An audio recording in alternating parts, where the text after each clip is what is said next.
Yeah, afternoon, sir. I'd like to start where the government left off here with the change in status from AWOL to deserter to orient you. What I recall you saying earlier, and it's been some time today because of the break, but on direct examination, you testified that he was coded as a deserter on the 18th of July is what I noted. Is that correct? 19th of July is what I noted. You testified that he was coded as a deserter on the 18th of July is what I noted. Is that correct? 19th of. And my understanding is that there was a meeting scheduled, correct? And what was? Remind me what the purpose of this meeting was. Meeting between who? Well, you talk about that he's using the stalling technique, so he's been told to come back with Castle, right? Okay, so there's a meeting scheduled between yourself, Master Sergeant Calhoun, and Senior Airman Castle, correct? Yes, sir. Yes. And your testimony is that Senior Airman Castle was outside of the gate, correct? To my knowledge, yes. Because that was being relayed through Master Sergeant Calhoun, right? Correct. And it appears as though you were tracking that Senior Airman Castle did not want to come onto the installation, right? Yes. And you were also tracking his previous arrest at that very gate, right? Objection, Your Honor. Relevant.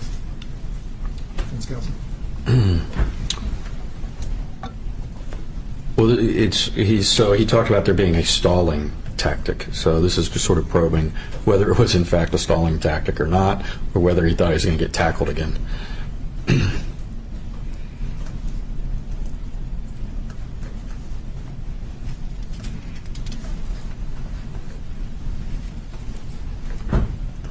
Not an objection is to speculation.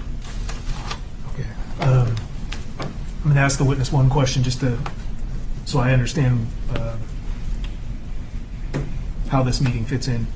Colonel Churchill, what was the date of the meeting that we're talking about where the accused was outside the gate and you were... This was the Article 15 response on the 18th, I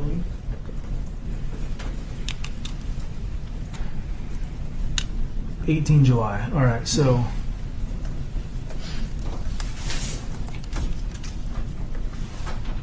Defense counsel, I guess the objection is to relevance. If this were evidence of the meeting, think through this.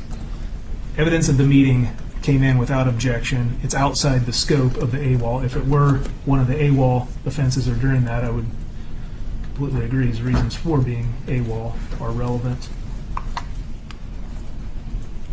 Well, I'm going to overrule the objection given that trial counsel elicited essentially the circumstances surrounding that meeting, and so it's fair for defense counsel to explore the reasons for why the accused Yes, sir. did not come on the base. Overruled. Understood. So this is where the government leads off, and my concern here, Colonel, and I give you every respectful opportunity to kind of sort of explain this, is that your testimony was that you told him to go home. Those exact words, I don't recall the exact words I used. Right, but the message was clear. You're at the gate. The meeting was not going to happen. Right, so you're frustrated, and this is not a judgmental question. There's no innuendo here. You're frustrated that the meeting's not going to happen. You're a commander. You have other things to do. You told him to go home, right? If those are the words I used, then that's words to that effect, right? Fact, right? Right. I mean, at the end of the day, it was the meeting was not happening. And then 10 to 15 minutes later, you took steps to have him coded as a deserter after telling him to go home. Well, he didn't report to work the next day. Well, the coding as a deserter was used as a pretext in order to have him arrested off post, was it not? Because he wasn't coming back to work. Right, and he had expressed continuously a desire to telework, right? Correct. And behavioral health professionals had advocated on his behalf for that telework, right? As an option. right? And this all circles back to a previous arrest he had at that very gate, right? If you could help me out, remind me when that happened. Sure, the date is not particularly important, but you are aware that many of his grievances from the Article 138 complaint pertain to Colonel Roche and Colonel Vasquez, do they not? Sure. Right. And one of his fundamental problems with Colonel Vasquez was that he believed Colonel Vasquez had lied to him about a mental health Objection, meeting. speculation. As asked, sustained. One of his grievances in the understood, sir, in the Article 138 complaint was a complaint that he had been unlawfully arrested, right? We're talking about something in that lengthy document. Yeah. Yeah, okay. And so I'm taking that as an agreement with me that he had wanted some measure of accountability. Part of the grievance is that he wanted some measure of accountability for Colonel Vasquez, correct? Okay. Was there ever any sort of command-directed investigation or inquiry into whether Colonel Vasquez or any other member had told him that there was a behavioral health meeting as a pretext to have him arrested? No phone truck. That predated me. Right, that incident had predated you, but the Article 138, that as a grievance, was very much during your tenure, right? And directed at me, correct? Now, he communicated on many occasions that just simply moving him to the FSS was not giving him a clean slate, right? And he felt that the denial of those accommodations and TTMs being advocated by behavioral health were reprisal. In his mind, okay. Right, that's the essence of the complaint, really. In essence, his chief complaint is that he's being reprised against, and that the reprisal is the denial of the accommodations, right? Okay. Not an accurate statement, but okay. From my point of view. Well,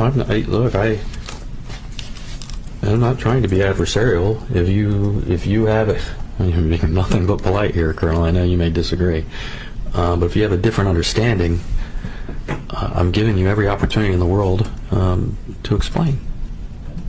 And so, what is the different understanding as to what his complaint was? Well, from my perspective, in terms of treatment, with Emily Castle was nothing but respectful of the process.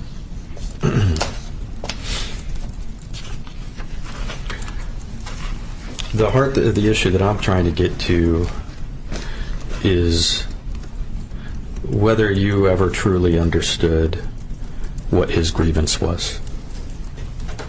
Right? And your testimony that as you sit there right now, you still don't understand exactly what his grievance was?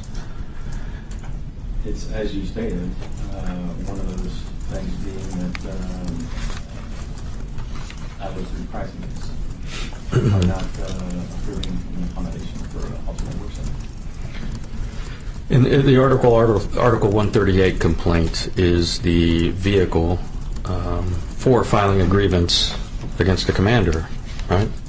Yes.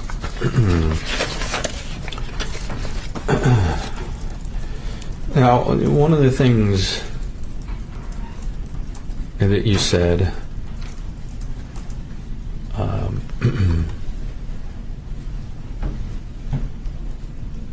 well, I want to slip gears a little bit, change gears, and move beyond the Article 138. The initial meeting, you had some prior knowledge of Senior Airman Castle because in your previous capacity you had been courtesy copied, right? That was your testimony? Yes. And when you did your turnover with your predecessor, Colonel Roche, it was clear that Senior Airman Castle was going to be an issue that you were going to be left to deal with, right? There was a current issue with senior Icana that which we had to take care of while he was there, and that may come to my attention. Now, in that first meeting,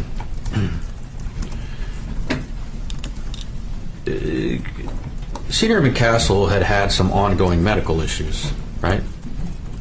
And you were aware that he had been pending on that board, right? Sorry. You were aware that, first of all, I'll change the question. You were aware that he had multiple surgeries, right? Crack and shoulder surgery. Roger, sir. And you were aware that there was a history of high blood pressure there, right? I can't say for certain. You were aware that there was a history of significant distrust with the previous leadership, right? And he did say, the witness did say yes. No, Churchill, just when everything that we say in here is reduced to writing, in verbatim transcript. So when Ms. Davis does that, things like, we can't tell what that means. So when you do there, a yes or no.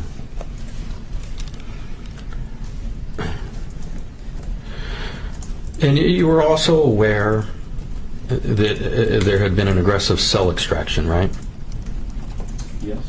Okay. And that cell extraction had been so aggressive that it had resulted in the closing down of that facility, right? I wasn't tracking that piece. And your volume there was perfectly audible, but my brain, for whatever reason, didn't hear whether you said you were I tracking. wasn't tracking that piece. Roger. Thank you for that. That was all me. Okay. Now then, with respect to the recording issues, firstly, were you were advised by legal, of course, that the recording itself. Objection, Your Honor. Calls for possible privileged communications with his attorney. Advisements provided by his legal office.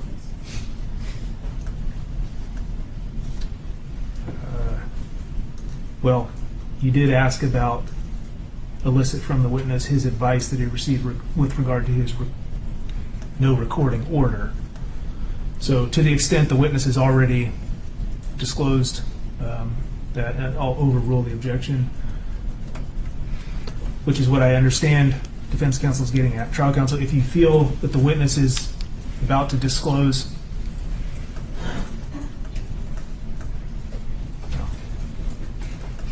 object if you see the need. I mean, as the agent who holds the privilege, I'm not.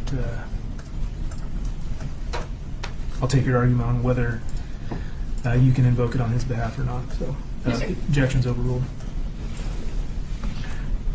To be clear, you were advised by legal that the recording itself did not violate any federal laws.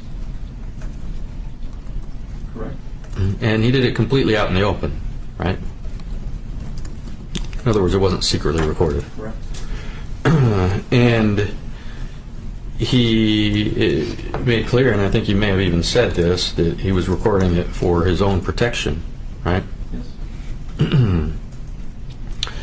And his posting of it, he did so both for his protection and to call attention to what he believed were wrongs, right?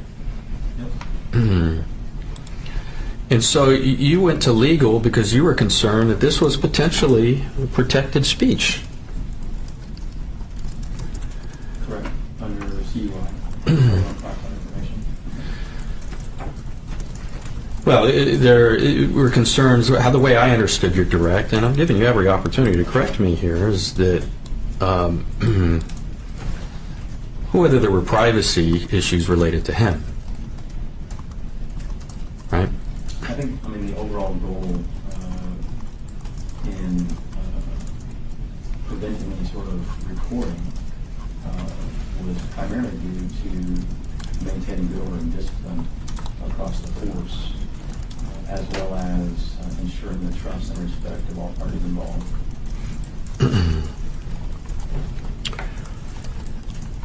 Right. And what strikes me about that is that you talk about trust, but the fundamental reason that he's recording is because there's been a breach of his trust.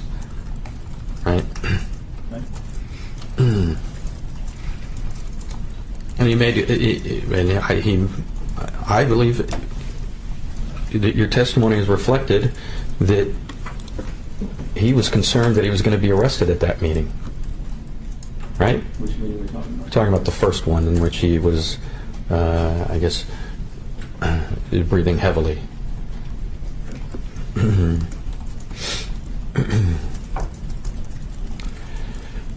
With respect to the social media posting, the order that was given was that he could post anything on social media. You were not restricting that. It was just simply it could not be done during the day. During the dirty day. During the dirty day. As well as in compliance with Air Force standards at the time for personal social media. Okay.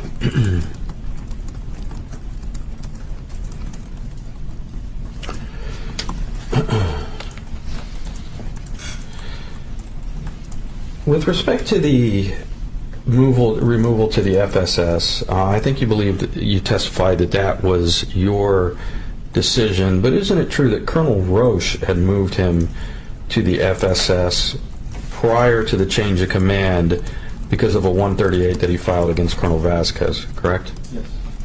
Okay. Now, regarding the no contact order, it was Chief Baldwin, I believe, that came to you sort of on the behalf of others, right? And through Chief Baldwin, the complaint was essentially this: they just simply didn't want to be on the thread, right? That's not how I understood the reasons for not wanting to be part of it. I think there, like I mentioned previously, there was some stress and anxiety added to it on the part of members who were receiving these, and potentially some safety concerns as well. To be clear, he's not charged with making any threats towards any specific individuals. You agree with that, right? Correct. That was a comment. OSI's behavioral threat assessment cell tracks and monitors Right. all things, and so in the very beginning, he was identified as moderate for targeted violence. Yeah. And then increased to high and significant as we got closer to 15. Right, and that's one of his grievances as well, right? He felt as though his previous leadership had made some defamatory comments regarding him being a threat because he turned down the COVID vaccine, right?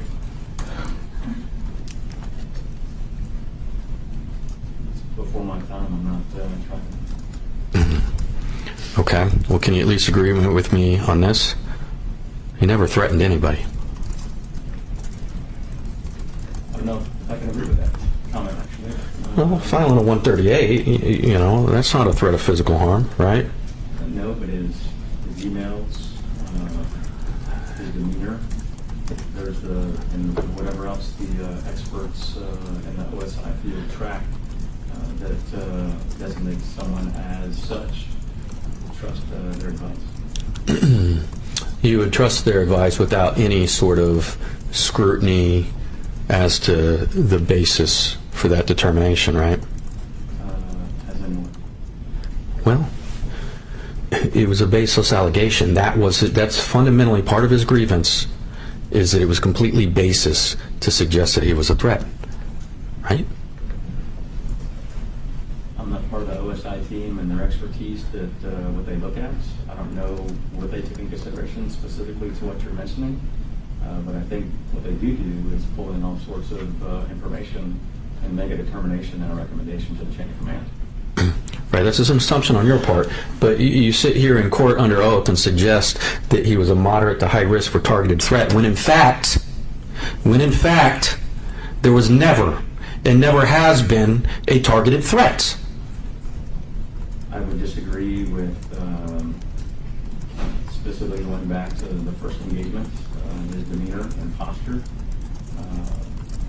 and then the third engagement as well. Very similar pattern of behavior. And so if someone like an expert is telling me that there's the potential, I'm not going to dismiss that.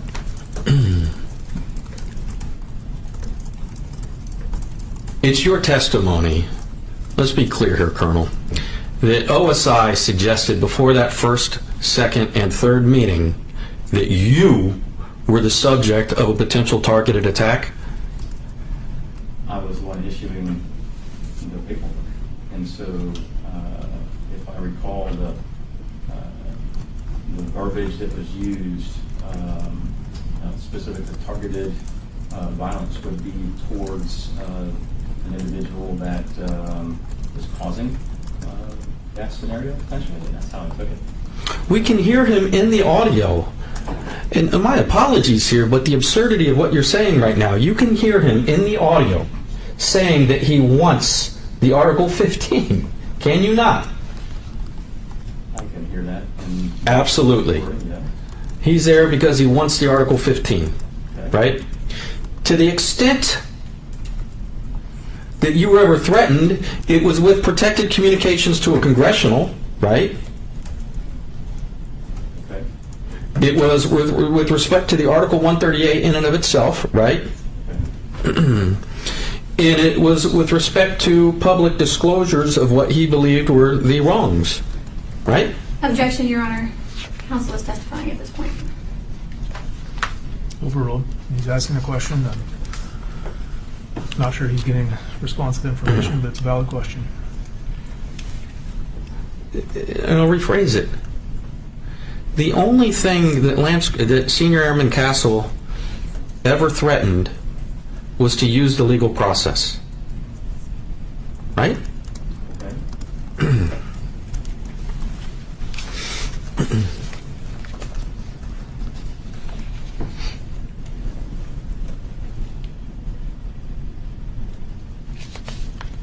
Okay, sir. If you'll give me just a moment, please. I'm going to check with my colleague here.